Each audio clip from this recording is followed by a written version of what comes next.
Assalamualaikum warahmatullahi wabarakatuh. Di sini saya akan sedikit menjelaskan materi makalah saya tentang perekonomian terbuka dalam perspektif ekonomi Islam. Dengan saya sendiri, Didra Solini Andara Sari Lubis dengan NIM 1940100072.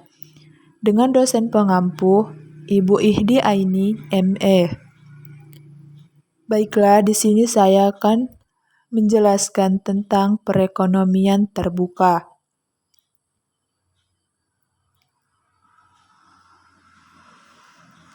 Perekonomian terbuka adalah perekonomian yang melibatkan diri dalam perdagangan internasional, ekspor dan impor barang dan jasa serta modal dengan negara-negara lain. Perekonomian yang berhubungan dengan negara lain melalui dua cara, yaitu yang pertama, membayar dan memasarkan bahan dan pelayanan di pasar barang internasional. Dan yang kedua, membayar dan memasarkan aset keuangan di pasar internasional. Dan di bawah ini kita bisa melihat siklus aliran pendapatan dalam perekonomian terbuka. Kegiatan pemasaran internasional merupakan aktivitas umum yang dilaksanakan dari beragam negara. Seperti yang kita lihat di bawah ini, yang pertama, ekspor dan impor juga pengeluaran agregat. Dan yang kedua, sirkulasi aliran pendapatan.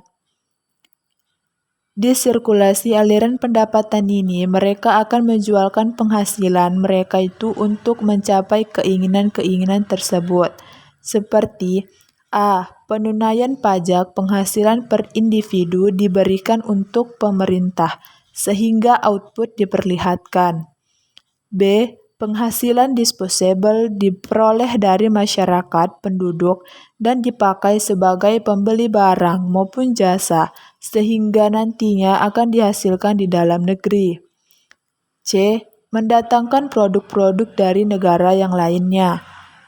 D. Menyimpan dari kelebihan penghasilan yang nantinya tidak akan dipakai di instansi maupun badan keuangan seperti lembaga perdagangan, lembaga penyimpanan maupun institusi penyampaian lainnya. Dan yang ketiga, komponen pengeluaran agregat. Di komponen pengeluaran agregat ini terbagi menjadi 5. Yang A, pengeluaran di bidang konsumsi masyarakat, penduduk terhadap barang-barang yang diproduksi di dalam negara.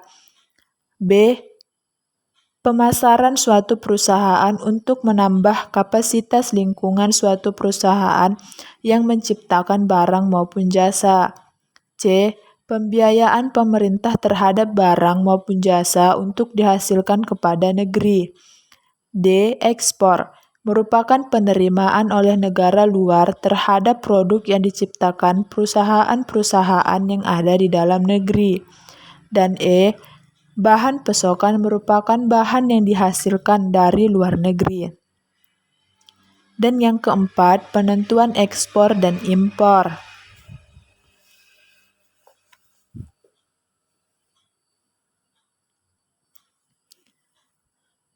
Dan kita masuk ke bagian C. Saya akan menjelaskan perekonomian terbuka, ekspor, dan impor. Dan yang pertama, ekspor. Ekspor merupakan salah satu jenis pengeluaran agregat sehingga dapat mempengaruhi tingkat pendapatan nasional yang akan dicapai oleh suatu negara. Apabila ekspor meningkat, maka pengeluaran agregat akan meningkat pula, dan keadaan ini selanjutnya akan menaikkan pendapatan nasional.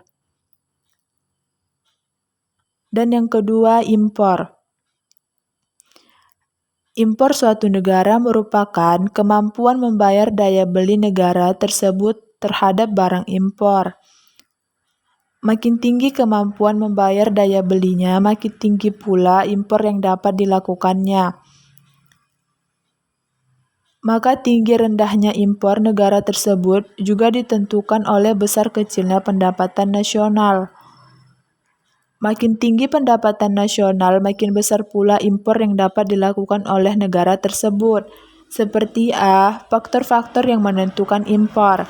Suatu negara dapat mengekspor barang produksinya ke negara lain apabila barang tersebut diperlukan negara lain dan mereka tidak dapat memproduksi barang tersebut atau produksinya tidak dapat memenuhi keperluan dalam negeri. Dan B, faktor-faktor yang menentukan ekspor.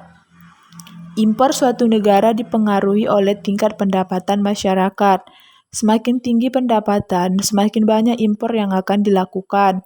Inflasi juga dapat menyebabkan secara keseluruhan barang buatan dalam negeri menjadi lebih mahal. Suatu kemampuan negara menghasilkan barang yang lebih baik mutunya merupakan salah satu faktor yang menimbulkan perubahan impor terhadap tingkat pendapatan nasional. Sekian dari saya, terima kasih. Assalamualaikum warahmatullahi wabarakatuh.